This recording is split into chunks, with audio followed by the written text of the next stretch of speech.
obviously we reacted to the first round on Thursday, and I kind of talked a little bit more at length about, you know, this player that, we're going to talk about, but I'm going to talk about all the players rounds 1 through 7. So with the 11th overall pick, the 49ers selected defensive end Michael Williams from Georgia. And, I'm kind of hoping, my hope for this pick is that he's going to be the long term starter opposite Nick Bosa, that the 49ers have been looking for ever since D Ford was the starter 2019, 2020. He was kind of injured. So, um, they've had contributions from guys like Cleveland Farrell, um, Arden Key, and then last season, Leonard Floyd. I still don't know why the 49ers decided to get rid of Leonard Floyd. I thought maybe it was like to clear up room for Joey Bosa to start opposite of Nick Bosa, but I mean, nonetheless, the 49ers decided to prioritize edge rusher and really prioritize the defensive line with the first several picks in the draft. Uh, or at least a couple of the first several picks in the draft. But yeah, I'm hoping that Michael Williams can step in and, you know, either provide similar production to Leonard Floyd or hopefully even be an improvement, not only this year, but just kind of going forward. Like we said, this might be that reset year for the 49ers. So it'll be interesting to see if going forward this draft class is going to benefit them, whether or not it's going to benefit them long term. I'd say is the biggest thing. But what I like about Michael Williams, I like his size. He's 6'5", 260, and he comes from a great school. And he comes from Georgia. So one thing we know about those Georgia defensive linemen, they are very aggressive. And honestly, I'm just hoping for some sort of resemblance of D Ford on a pass rush, and I'm hoping to be an improvement on D Ford in the run game. I want somebody who can set the edge because the 49ers absolutely need to improve their run defense this year. In round 2, they went uh, with the defensive tackle Alfred Collins out of Texas with the 43rd overall pick. He's 6'6", 332. And the 49ers made an emphasis to really rebuild, their defensive line. So that's exactly what they did, and their defense in general. Mike, do you have anything, that like, have you seen anything on Alfred Collins, when you were doing your draft prep? Um, I would say a lot of people felt that he was an underrated D tackle. Um, I don't have much else. Honestly, I know he's from Texas, right? Yeah.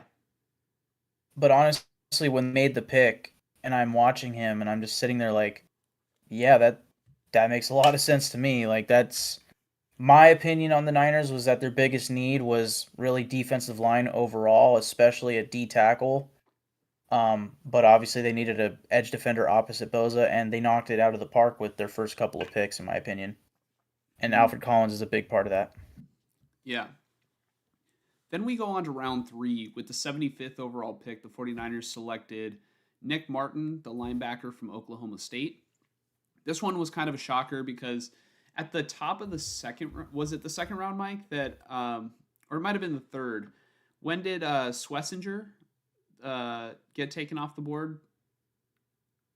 I think it was the top of the third round, right? By the Oh, Browns sorry, the linebacker. He was the first pick of the second round. of the second round, right?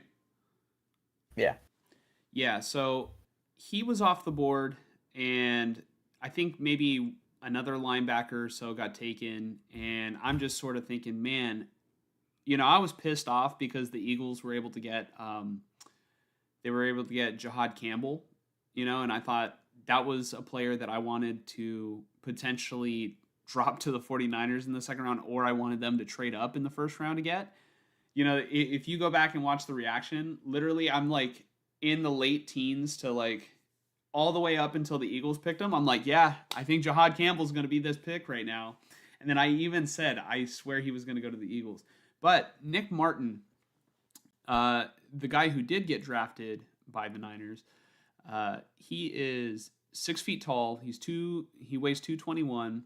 He's a little bit undersized, and I don't think that he was very high on a lot of people's draft boards. Like, the kind of consensus is that he's a little bit of a reach, but I think that he kind of fits the mold of Dre Greenlaw, you know, uh, as sort of an undersized, kind of quick, physical linebacker. And I'd say that if he can kind of resemble a little bit of Dre Greenlaw, that's most likely going to be the player that he steps in for on defense anyway. So uh, I'm kind of okay with the fact that the 49ers didn't bring back Greenlaw because I was mainly I've been on this boat literally since it was time to negotiate his contract that what? I'm not too confident that he's going to be able to remain healthy. And then I think a report just came out the other day that what did he tear his quad, Mike? Uh, Greenlaw. yeah, I believe it was his quad. Yeah, Yeah. so I'm not gonna treat that as like a victory lap, but that's definitely like a concern that I had. And for a team that's looking to get younger and cheaper, I'm fine with them going drafting, attempting to draft a replacement, and I think that's what they did with the Nick Martin selection in the third round. Also, I see Joel in the comments. Joel, what's up, man? It's been a while since I think that you've tuned into a live stream, but we've seen your comments on the, kind of after the video gets published. We're happy that you're here to tune in. We'll talk about Raiders after we're finished talking about the Niners. Hope I hope that you're still liking the new layout for the pod because I want to say last time you were here live, we didn't have all this. So welcome to the new silver and gold. In the third round, with the 100th overall pick, the 49ers selected cornerback Upton Stout from Western Kentucky. And he's a 5'9", 181-pound cornerback. And as we mentioned earlier, kind of like leading up to the draft, Diamador Lenore gave the 49ers, a lot of flexibility when scouting corners because of his, he has the ability to play, nickel or he has the ability to play outside. And I think that allowed the 49ers to not be forced to look into one specific mold, at the position. And it seems as though the 49ers have Stout at nickel in mind because, one, he's kind of a smaller corner, but not only that, when the 49ers were making the selection, Jed York even, tweeted something, I guess hinting that he was going to be the nickel. And, I think that they have him there in mind, but if he plays better outside, I can see where Diamador Lenore just plays inside. But I like that he can be flexible at both spots. Stout told the Draft Network, he says, I don't feel like I have a better opportunity at this position or that position. My best opportunity is whatever it takes to get me on the field. I can play nickel, I can play wide corner or safety as well. I'll find a way to dominate if you just put me on the field.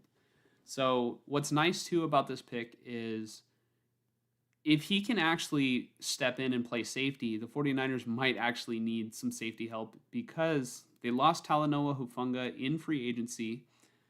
And not only that, Malik Mustafa, literally the day after the draft ended, a report came out that he re-injured his ACL like last game of the season, and we're just now hearing about it.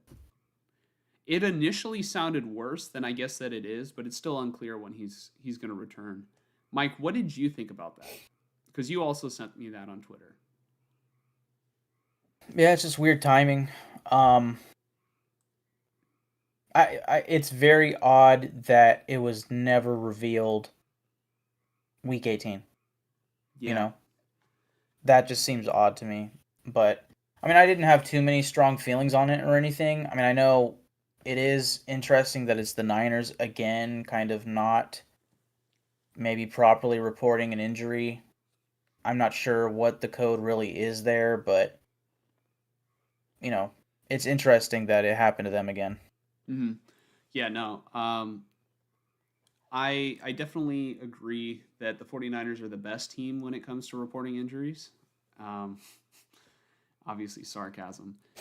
But Mm. yeah, I don't know. Like I guess it's kind of excusable since it's a week. It was after week 18, and it's like you don't really think that it's going to be that big of an impact for a team that didn't make the playoffs. But the fact that it's like lingering into 2025, I think is it's like why are we just hearing about this now?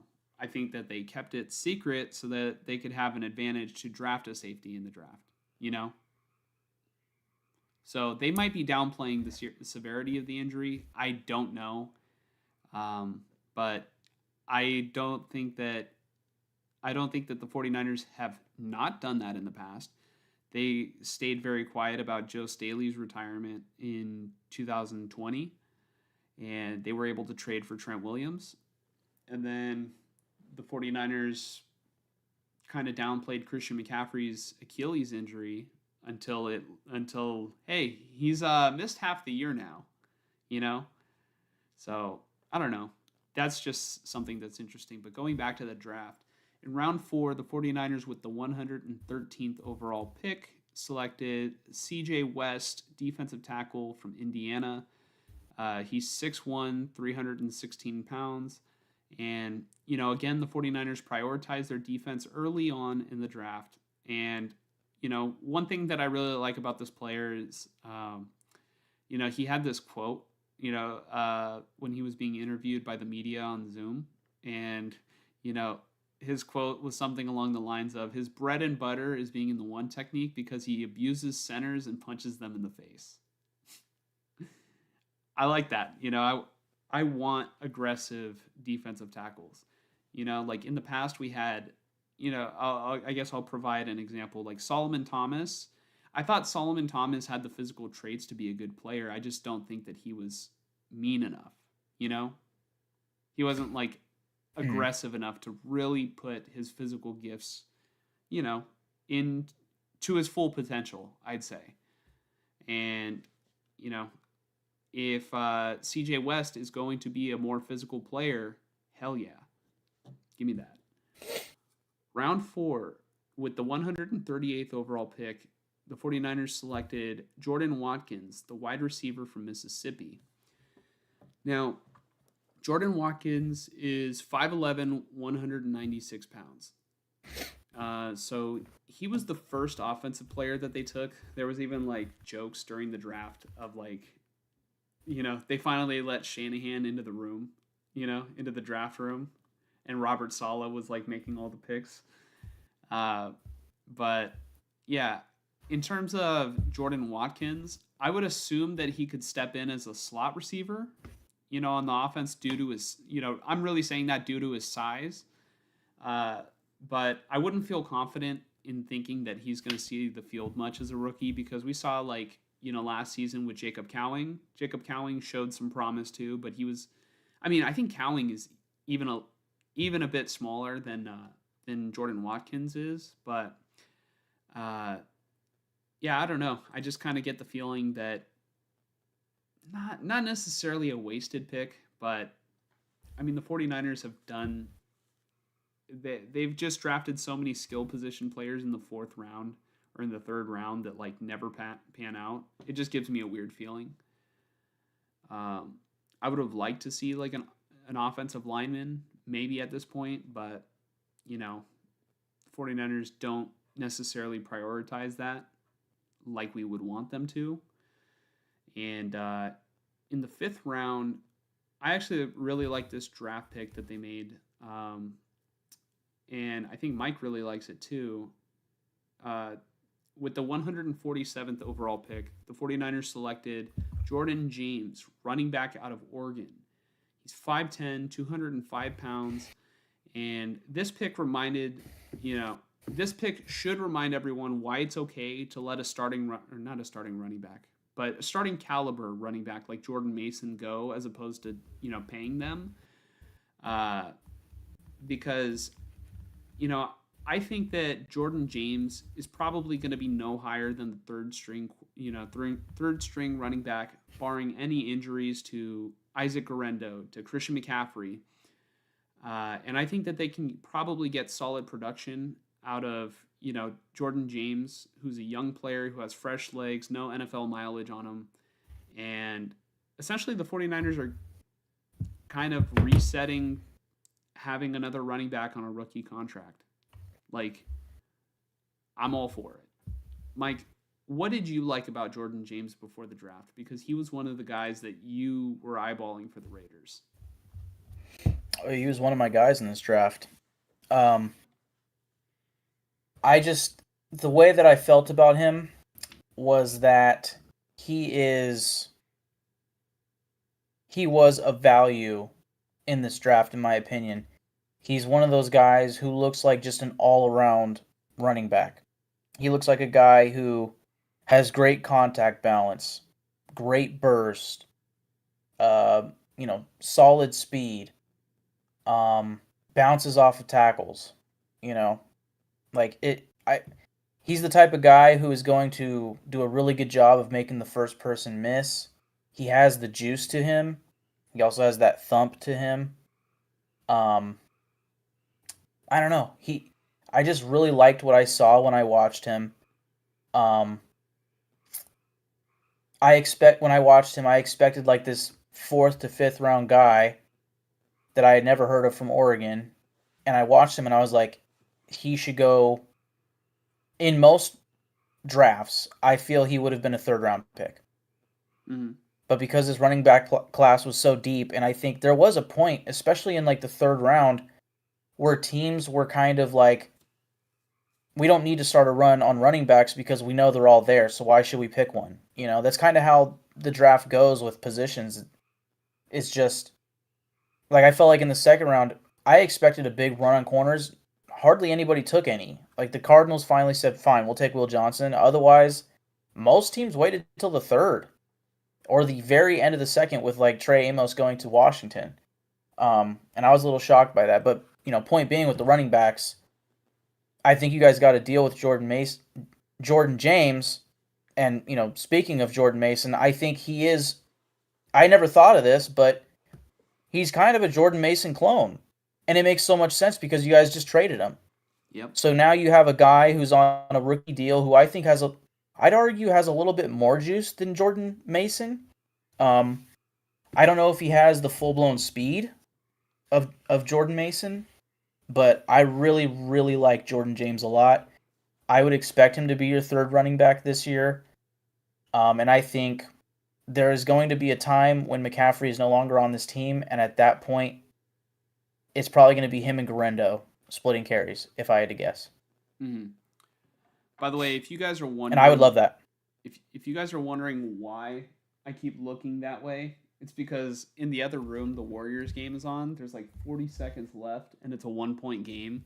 So I'm just like, I mean, it's Steph Curry. How could you not want to just have your eyes glued on the screen? Just give me a second. I'm looking at the score right now. They got last I'm seeing right here is they have 27 seconds, 107 to 106. Okay, that's got to be Warrior Ball. Warrior Ball. Sorry, guys. Pardon the interruption. This is a big game right now. Yeah, this is game 4. Warriors are already up 2-1, and it's at home. You got to win. Yeah, because get that 3-1 lead. Yeah, but the thing is, if the Warriors don't win, then they have to win another game in Houston. Right. Oh my God, they missed a layup. Here come the Rockets. Warriors? Yeah. Yikes, 13 seconds. They can clock it too. It was contested though, so it wasn't like an open layup. Rockets are calling timeout. That would have been really nice to have though, down 2 or up by 1. You put yourself up by 3. You basically yourself the insurance that you're not going to be losing on a game winner. Yeah. All right. So they got to lock it up here. So we just anyways, about Jordan James. Let's talk about the 5th round pick. Now, the 5th round pick, well, I guess Jordan James was also a fifth round pick, but the 49ers had another one. He was 160th overall. His name is Marquez Siegel. I don't know if I'm pronouncing that correctly, uh, but he's the safety from Kansas State. And so he is 5'11, 199 pounds. And I actually kind of feel like he might be one of those 49ers notorious fifth round gems, like a George Kittle, and other players in the past. The reason why I say this is because we learned that after the draft that Malik Mustafa obviously re-injured his ACL, like we mentioned, like what 20 minutes ago, 10 minutes ago, and it's unclear how much time he's actually going to miss. So Siegel ran the fastest 40-yard dash among safeties this year with a 4.3740. He finished with the third highest athleticism score among safeties on NFL.com. And apparently, he's a big trash talker, which fans will love at first, until he inevitably gets cooked. And then that will get pretty old quick if he's still trash talking. But I'd say as long as he's able to play well and he's trash talking, the fans are going to eat it up. But yeah, no, like I'm trying to think of why am I blanking on the fifth round gems the 49ers have had in previous years. They've had Kittle, they've had Hufanga. I know there's others. I know there's others. Who's got the ball right now? Sorry. All I see is personal foul on Jabari Smith. It looks like Jimmy Butler got a defensive rebound. That should be game. Okay, so Draymond forced a tough shot. Jimmy Butler got the rebound, and you're right. And they fouled him. So is he going to go up to the line and shoot free throws? I think so. Yeah, let's put this on. Or are they going to inbound it? Yeah, that should be game, but let's confirm. Do me a favor, Mike. Can you look up the 49ers fifth round picks, the past couple years, so that way I can just kind of talk about how well they draft late in drafts? All right, come on, Jimmy. All right, Jimmy sank the first one. Just sink that second one. This is good. This is tough. He's got to make this because otherwise the Rockets are probably. I don't think that they're gonna have enough. Well, I don't know if they have any timeouts left. It's kind of small. I think they might, but they might just try to shoot a game winner. Let's see. All right, 3-point game, 4 seconds left. Yeah, they don't have any timeouts because they're inbounding on that side. Here comes Van Vliet. Yep. Oh. You missed it. That's game. Let's go. All right, let's lock in. 3-1. Yep. All right, so I'm looking at pro reference right here. It's just year by year every single draft class. So I'll just kind of name off fifth round picks. Obviously this year, Jordan James, Marquez Siegel. No fifth round pick last year. What was this? 2023. You had Robert Beal and Darrell Luter. Okay. 2022, you had Samuel Womack. 2021, you had Jalen Moore, Diamador Lenore, there's one. Talanoa Hufanga, there's another one. 2020, you had Colton McKivitz. Starting right tackle sure, right now. He's starting. Yeah. 2019, Drake Greenlaw. There's another one. Yeah, okay. 2018, DJ Reed. I was forgetting Greenlaw. But yeah, DJ Reed obviously didn't pan out for the 49ers. He played well, for Seahawks, for the Jets. Who else? Yeah. 2017, George Kittle, Trent Taylor. 2016, Ronald Blair, John Theus, Van Cooper. No. 2016 is before Shanahan, so. Okay. I'm just talking about under the Shanahan-Lynch regime. Gotcha. Yeah, Colton McKivitz, Drake Greenlaw, DJ Reed with like the last ones, and then Kittle, Trent Taylor. Yeah. 2017. Greenlaw, Kittle.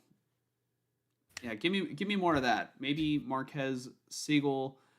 Maybe we're placing maybe I'm placing high expectations on him, but you know, if Well, he actually does see the maybe field, he's quick and he's athletic, big trash talker. I think he's going to be a fan favorite.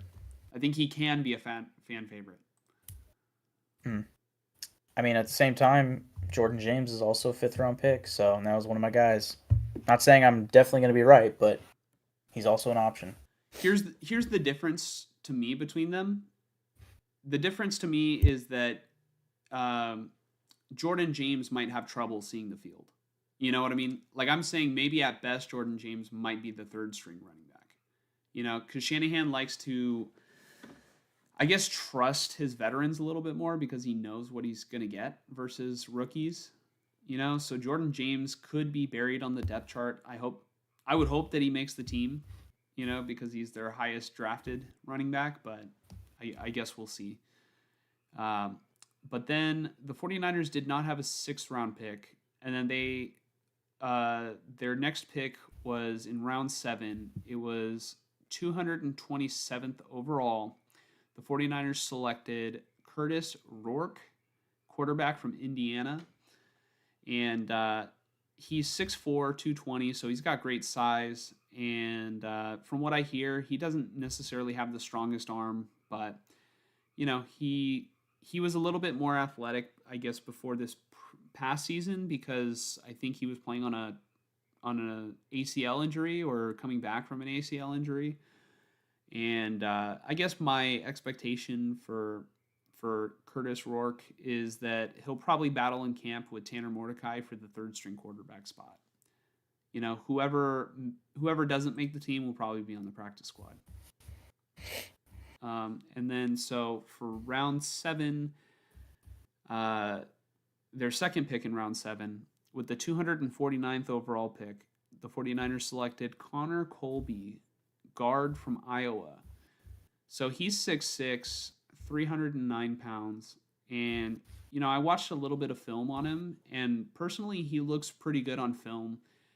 He was playing right guard. He's got a pretty quick get off, and I'd say he's highly aware of where exactly, you know, the run is going to be, which obviously most linemen are, but I can tell in the way that he blocks because I feel like he blocks a little bit similarly to the way that I blocked in high school of like keeping in mind what gap the run is going to go to and then utilizing the defender's leverage against them to get them out of the hole so the running back can go. Like I'd say most linemen are typically taught to, you know, block players all the way down the field. You know, you want to work to the second level, but you know, I'd say when you're compensating for a little bit of a lack of strength, sometimes, you know, the defenders will kind of shoot a gap, you know, or if you're compensating for a lack of quickness, you know, you just use the leverage that I mean, if they're going to the wrong gap, you just fucking push them out of the way and open up the hole even bigger. So I saw that and it reminded me a little bit of myself when I played, you know, offensive line in high school. And, you know, I guess another thing about Connor Colby is that he's highly durable. George Kittle's going to love him because he's from Iowa, and I wouldn't be shocked, you know, in terms of his career scenarios, or I guess like you know this. I wouldn't be shocked if it came down to one of 3 options. I could see a scenario where they move Dominic Pooney to left guard, Colby slides to right guard, or maybe they keep Pooney at right guard and Colby, you know, becomes the new left guard. So I guess 4 scenarios.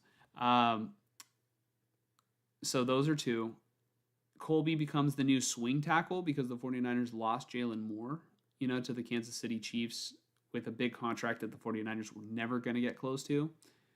Or that Connor Colby just never becomes a starter, just like Nick Zakelj, Jarrett Kingston, you know, because it happens, right? The draft is kind of a crapshoot. So, you know, I see one of those 4 outcomes. And then with the final pick that the 49ers had in this draft at 252 overall, 49ers selected Junior Bergen or Bergen, I think it's Bergen, but wide receiver from Montana, and he's 5'10", 184 pounds. I'm thinking that they kind of selected him with the idea in mind that he could possibly be the punt returner. He has 8 punt return touchdowns in his career, tying an FCS record, and he's got 1,136 yards on 68 returns, and he was named first team All American as a senior. I want to give a shout out to Slam and Sammy Joe, who's tuning back into the chat. 3rd episode in a row. He's killing it. I'm going to go over the undrafted free agents and then players that the 49ers, I guess, have reportedly invited to their upcoming team rookie camp. So I'm just going to name off names. I'm not going to go as in depth as the draft picks, but we've got Isaiah Neyor, Neyor, wide receiver from Nebraska. They've got Drew Moss, offensive lineman from Colorado State, Jacob Robinson, cornerback from BYU, Sebastian Valdez, defensive lineman from Washington State. From Washington, University of Washington. Stone Blanton, Mississippi State. He's a linebacker. And then Corey Kiner, running back from Cincinnati. Mike, you sent me something on Twitter about Corey Kiner, about how it was a nice pickup for the Niners. Care to elaborate? Yeah, I just think he was one of the underrated guys in my opinion. I may not have put him on my underrated list, but he was definitely down the list. I when I watched him, I really liked his he's a one cut guy, and he's very decisive. He didn't have complete kill you speed, but he had, I think, good enough speed, very good burst. He'd make that cut, burst, and get some chunk yardage. Tough runner. Again, contact balance. I think he has good vision. Just an underrated guy. The only thing I'm a little let down on with the Raiders draft, genuinely the only thing, is that we didn't get a second running back, even in undrafted free agency.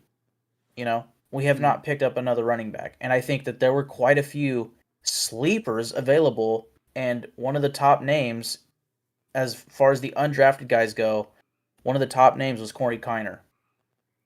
So,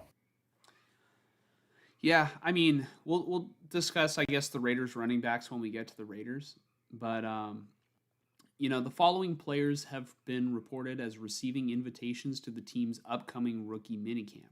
Now, I got these names from, I think, 49erwebzone.com, so, shout out to 49er Webzone. But, we have tight end Bentley Hanshaw from Liberty, linebacker Tristan Sinclair from Stanford, defensive back Jack Howell from Colorado State, defensive end / linebacker Ty French from West Virginia. And then this last one, I think, was reported by David Lombardi, that the 49ers are also inviting kicker Kenny Almendarez from Louisville. So, Jake Moody, this is your official notice. You're on the clock, bud. Start making them kicks. Now, when we discuss the players that, the 49ers selected in this draft, or maybe some of the undrafted free agents, I know you mentioned one or two were your guys, but were there any more that were under the my guys list? Should I pull it up? I'd say for the Niners segment, no. For the Raiders segment, they had a few more on my list. Jordan James was the most notable my guy, and then Upton Stout, the slot corner, was a sleeper on my list. Upton Stout was a sleeper on your list? Yep. And then you said something about the corner, or Upton Stout. Also, did you ever mention Curtis Rourke, or was I just spacing I out? mentioned him. I said he'll probably be That's battling right. for the Sorry. quarterback 3 spot. Yes. Yeah, I think I don't know. Just looking back on the list, I think you guys got a really like you guys got a singing deal in Alfred Collins from Texas. Mm. He was a pretty highly rated D tackle coming in here. Like he was the next name, but below all the like well known guys, in my opinion. I just hadn't really watched Alfred Collins. Um, but yeah, I mean, it seems like a good pick, and CJ West too. Honestly, CJ West is a great pick too. Like I like your D tackle picks the most. Um, this year for the Niners. And then again, Upton Stout sleeper. Jordan James. I mean, technically Jordan James is my favorite pick, but like you said, he's probably battling for the third running back spot this year. So are you going to see a lot of him? I don't think so. But I think he's going to be a preseason god. I think he's going to be one of those guys that just like takes over the preseason. Yeah, I mean, I could see a pathway where he could see the football field a lot because I mean, Christian McCaffrey missed a lot of time last year. Who's to? Yep. I mean, he's gonna be 30 years old, or what? 29? Is he 29 now? How old is Christian McCaffrey? Oh, he's 28. He's gonna be 29. They grow up so fast, right? Um, but yeah, McCaffrey is sort of. I mean, he's approaching his 30s. I mean, every single year it's kind of a gamble with him on whether or not he's going to miss a significant amount of time or he's going to be the best player in the NFL. Like, there's no in between for him. Uh, and if he misses time, Isaac Garendo had a couple injuries that he was battling last year too. There was at least that foot injury, um, and I think he tried to push through. And then we were down to what, Patrick Taylor Jr. in like the last week of the season, last few weeks. So, I could see a scenario where Jordan James does see the field. It's more, it's probably highly likely, that he'll get a good amount of snaps this year. Given the injury history of the running backs in front of him, but it's not something that's easy to predict, right? Uh, and so I guess I kind of want to like go to this question about whether or not the 49ers addressed positions of need. And I would say that they absolutely did on defense, by completely rebuilding their defensive line and selecting players who could fill in the gaps of starters who left in free agency. So, like Talanoa Hufunga, Charvarius Ward, uh, Javon Hargrave, excuse me, Dre Greenlaw, and Leonard Floyd. I think that they did a good job replacing those guys, or at least attempting to replace and fill the void that those guys are going to leave. And so if we're going to talk about whether or not they addressed positions of need, I think it's also fair to bring up whether or not they neglected positions of need, and I think that they absolutely did neglect the offensive line because Yes. they only drafted at very late the guard from Iowa, and you know I would say that out of the two trenches, the offensive line and the defensive line, out of their trenches, I'd say their defensive line, they needed attention more so than the offensive line. Um, and I'm always a huge advocate for prioritizing O line. What were you gonna say, Mike? I think my opinion on the Niners lines is the defensive line desperately needed starters. The offensive line needed competitors. Like as far as in this draft, I think they did it right the first what 3 rounds or however many rounds where they got the second D tackle, maybe 4 rounds of really focusing on getting guys that can play immediately. I think obviously Michael Williams and Alfred Collins will play immediately, and you needed that. Whereas I think my opinion on the offensive line is you needed bodies. You need guys that can come in, compete, and who knows, maybe even earn a starting job. Um, and like you said, they just didn't really ever do that until what the 6th or 7th round. Yeah, there was talk that the 49ers, I think it was Matt Barrows who reported it, that they were possibly interested in taking an offensive lineman in the fourth round. I think when they took Upton Stout, and the Raiders took Yeah. back to back offensive linemen. So the 49ers, I guess, Damn, just damn decided to right they go did. in another direction. So good, we didn't Yeah. fucking want them anyway. They're gonna be Raiders.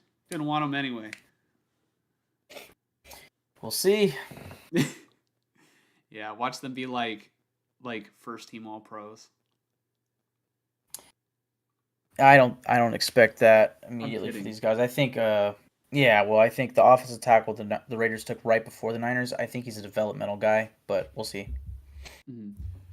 Yeah. So let's see. I'm typically a huge advocate for prioritizing the offensive line, but I also do understand that other teams in the NFC who are more invested in their offensive line, like the Eagles or the Lions, who the 49ers may potentially face, if they make the playoffs, the 49ers will have zero chance of beating those guys if they don't bolster their defensive line. The 49ers can have a great offensive line, but you're not going to beat Philly if they're just going to pound Saquon down your throat. Pause. You know, over and over and over and over and over and over and over and over and over and over again. Have we acknowledged the comments recently? We have not. I have seen them piling up, which I love to see. Let me get to Slam and Sammy Joe at the top says, my team, referring to the Chiefs, Chiefs. and the Raiders, both having top 5 drafts. Raiders worried me taking Gianti, but they really made up for it. O line can definitely be solid next year if the picks turn out well. Yeah, I'd say so. Yeah, we'll get there on the Raiders for sure. Yeah, Slam and Sammy Joe says Pretty Nick soon. Chubb is still available. How old is Chubb? Because I was just talking about McCaffrey being kind of old and having the injury history. I think Chubb might He's feel 29. older than he actually is. He's 29, but he feels older because of the nasty injuries he suffered. My God. Yeah. Yeah, like Uh, unfortunately having a Raheem Mostert might actually be better, but I mean I saw a video of him today and I'm like I would sign him in a heartbeat for sure. At the bare minimum, like it's a good veteran presence to have, and I think he can give you maybe 5 to 10 carries a game at mhm. least. Slam and Sammy Joe says, oh, no, no, hold on. So, Yeah, one 49ers second. media. Yeah, 49er Media says, hey, Josh and Mike, good to see you in my live last week, Josh. Yeah, of course, man. It was a great show. If you guys haven't subscribed already, subscribe to 49er Media. And if you're into wrestling, Slam and Sammy Joe, I guess, does a wrestling stream too. So, subscribe to his channel. If you guys want to link it, go for it. Um, Slam and Sammy Joe says 49ers need or had a lot of needs, expected them to go best player available more.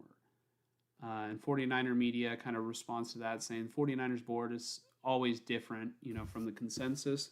Yeah, I do notice that too. The 49ers will just kind of value who they value, but I mean, it really sucks when they have no players in a draft that are good, which we've seen in the past. Like aside from like a player or two here. Like I think the year that Jair Brown got drafted, like he was the only like decent player, and then right now he's like fighting for a job on this team.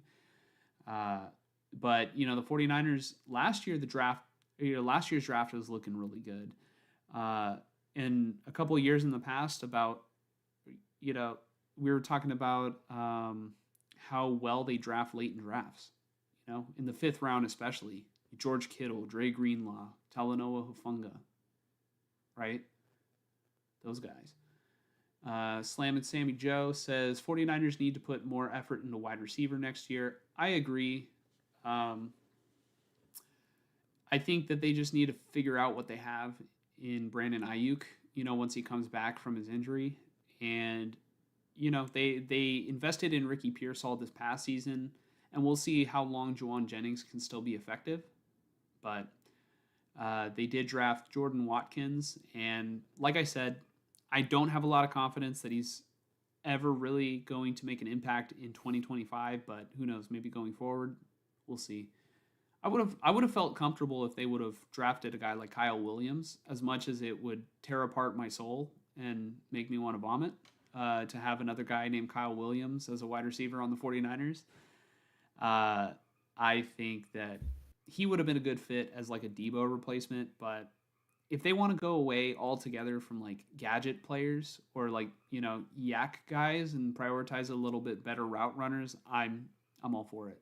You know, uh, I feel like Debo was a necessity with a quarterback like Jimmy Garoppolo, and you know, with a guy like Brock Purdy, I don't think you know, you don't need Debo, and especially as soon as they got Christian McCaffrey, they forgot about Debo. Joel says Alfred Collins is fire, and Jordan James are my favorite picks for the 49ers. Yeah, man.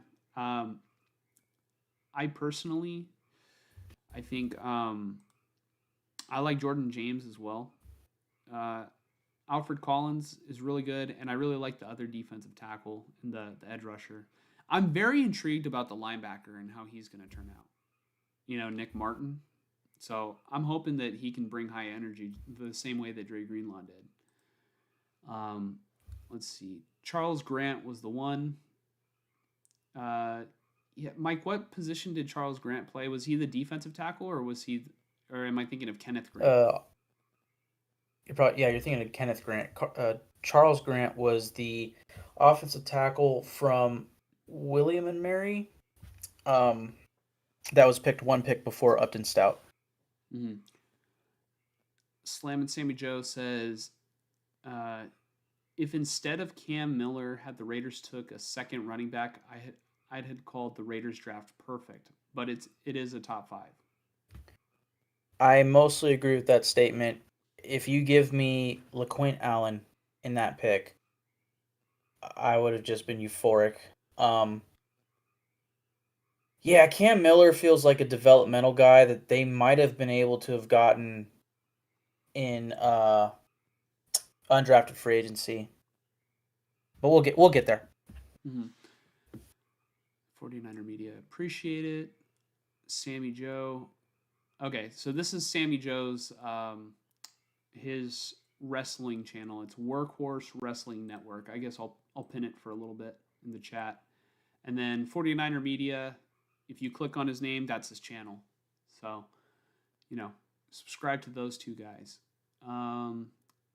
That Jair Brown draft was awful. Yeah, no, that draft class was really bad. And Jair Brown being the best player, I think, tells you everything that you need to know. Did you hear about Mustafa's injury, says 49er Media? Yeah, I would have liked to hear it back in January when it occurred, but I mean, it's one of those things where it's better late than never. But I it's pretty bad late. I don't know. It's I guess you could say, what difference does it make to anybody whether or not we knew? And really it only benefited the 49ers because other teams didn't trade up in front of them to draft a safety because nobody really knew that they had a need. But it's just it was like, all right, we were feeling really good about the draft 1 second, and then it's like, man, Malik Mustafa is going to have a great year this year. And then it's like, oh yeah, he re-injured that ACL. Adam Schefter was just like, yeah, Niner fans are enjoying themselves a little bit too much. Let me shut that shit down. I probably shouldn't say this on the pod. Sorry, I'm not to cut you off. I was laughing because I just saw Tyler's text to the group chat. It's going off. It's popping off about Steph Curry and the Warriors, and Tyler's a known anti-Warrior fan, and he just said, if Curry wins number 5, I will jump off a cliff. Oh. Anyways, as Raider Nation 510 says, Jimmy Buckets, hell yeah, dude. We are now up 3-1. Hell yeah, dude.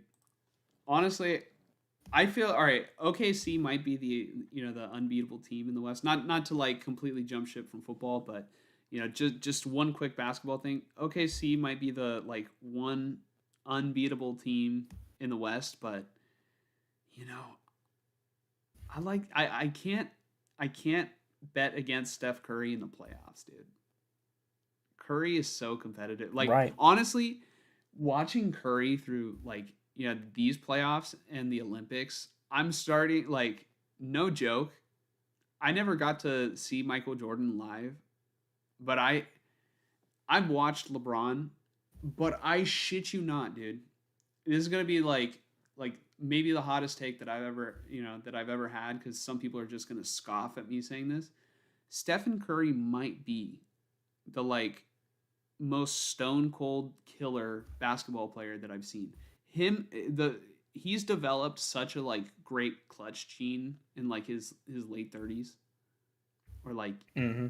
ever since the 2022 NBA finals, he has been so clutch late in games.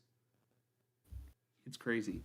You know, there were always questions about, him leading a team, which I don't understand because he led 2015. I think it's just that he didn't play well in 2015 and 16 finals, and he never had the finals MVP to like show it, show for his championships. But he got that finals MVP, and he has been a stone cold killer. He's got that. I just love Steph Curry. He's my favorite athlete of all time. Real talk. But shout out to Raider Nation 510 for tuning into the stream. Collins and West are my favorite picks, says 49er Media. Yeah, I definitely, I hope that they're both, the starters on the defensive line. They don't really have much else options, but, uh, they need to stop the run. Sammy Joe says offensive tackle, but Grant will likely be the guard for the Raiders, I think. What do you think, Mike? Uh, I'd say we'll talk about it more when we get there. My hunch is that Grant might be put on like a developmental plan as the swing tackle. Um, and Caleb Rogers is the guy who played tackle in college, but he also played all other positions practically. He's going to be the one that definitely slides into guard. Mm. Let's see. 49er Media says, I'm with you on that one, but we know the 49ers love to hide stuff. Yeah, they even hid fucking Trey Lance from us.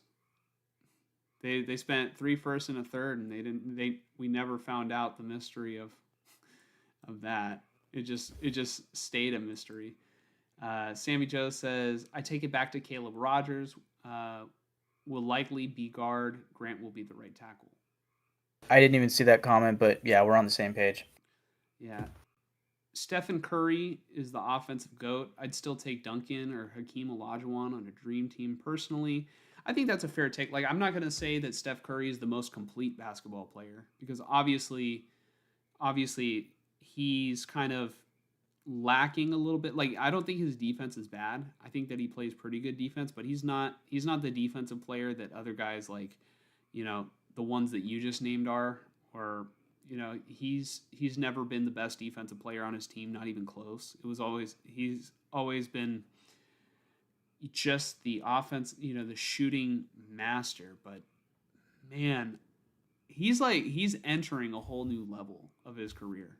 Like, I think he's entered the GOAT conversation personally, because I think, like, when you talk about, if you're like talking about eras, Stephen Curry was the best player on the best team in, they call it LeBron's era, but Curry beat LeBron more times in the finals. And I know it's a team sport, but I mean, fuck, dude.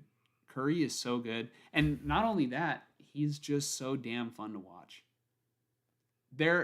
I'm convinced there will never be another player, and maybe this is just because I'm a Warrior fan, but like, if you take the Warriors out of it, I still think that Stephen Curry is hella fun to watch, dude. I think he's the most fun player I've ever seen. And I am, like, how I get a little bit jealous that the Chiefs have Patrick Mahomes and the Niners don't, that we passed on him. I'm just thankful that the Warriors have Stephen Curry and we didn't pass on him. That would have been like I'd give it like that comparison, But But yeah. Sammy Joe says, "Yep, we agree on the Raiders' offensive line." Talking to Mike. Uh, let's see. Joel says Grant has the measurables for a tackle, but I don't know. I don't know. I think Grant and Rogers are gonna both have to compete for God. Bye bye Parham. Hey, We're gonna get back yeah. to the Raiders talk. Let me wrap up the 49ers 49ers section. I'm almost done. And then we'll talk about Raiders because I see the chat is full of Raider fans right now. I see Joel, I see Dub Alexander, I see Raider Nation Raider Nation 510. 510. So let me go ahead and wrap up and then we'll turn the page. So last thing I was talking about was whether or not the 49ers neglected any positions of need. And, I talked about how they neglected the offensive line. I think they still have to figure out who's going to replace Aaron Banks. Are they going to slide Dominic Pooney to left guard? Are they going to move, are they going to put Colby Connor? No, Connor Colby, I think is his name. It's one of the two. Are they going to put Connor Colby at left guard? Are they going to move him to right guard, move Pooney to left guard? I don't know. Is it going to be Spencer Burford? Is it going to be Ben Barch? We have yet to find out. And also, they didn't upgrade at center. I'm not a huge fan of Jake Brendel. I don't know. I just seen too many low lights, and it's just really turned me off of Jake Brendel. Jake Brendel has been so bad that I stopped complaining about Colton McKivitz. I'm like, you know what? I'm like, McKivitz can probably be replaced and be upgraded upon, but I'm like, I'm not going to complain about him the way that I complain about Brendel. I felt like McKivitz actually had a solid year this year, but I want to give my overall feeling of the draft. Um, whether or not it was good, bad. I like the priority on defense. Having Robert Saleh back with a fresh young defense, with fresh young defensive talent gives me 2019 vibes. If they have to take a step back on offense, like from where they were in 2023, and if they're able to, go back to being a top 5 defense, I'll take that deal, honestly.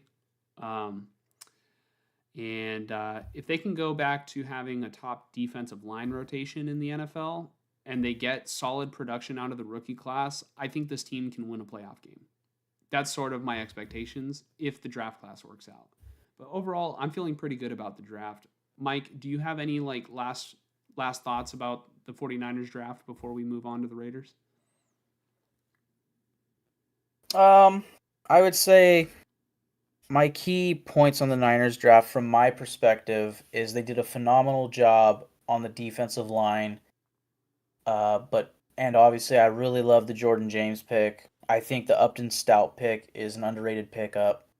And those were mostly the first half of your draft.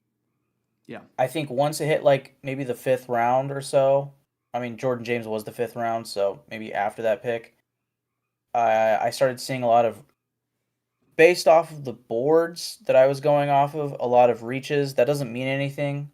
I'm not going to predetermine if this is a bad class. That's always ridiculous to me.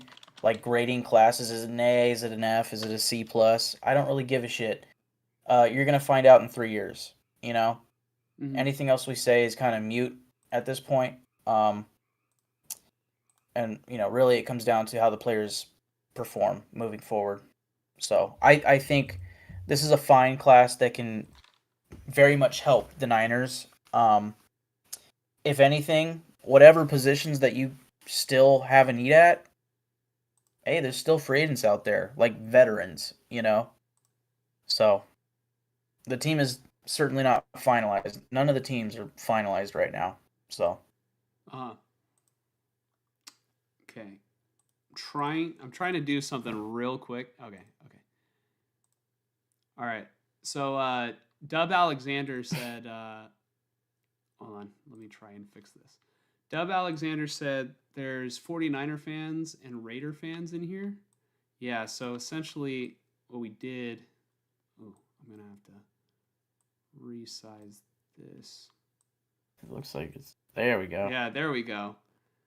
You know, this is a place where we set aside our differences and we just say, I mean, come on. I mean, come on. We all love football. We all come from the same place. You know, we're all Bay Area guys in here mostly. You know, we just Look at what we're wearing right now. yeah, man. It's Yeah. it's a beautiful place, but in reality, so what happens is that the comment section is always a civil war. You know, there's always Raider fans and Niner fans, and they fight, and then they die. It's a war field out here, man. Stay safe. Only the strong. You know, it's Charles Darwinism. It's social Darwinism, survival of the fittest, something like that. Whatever we learned in school. But let's get to these comments and then we can talk about the Raiders.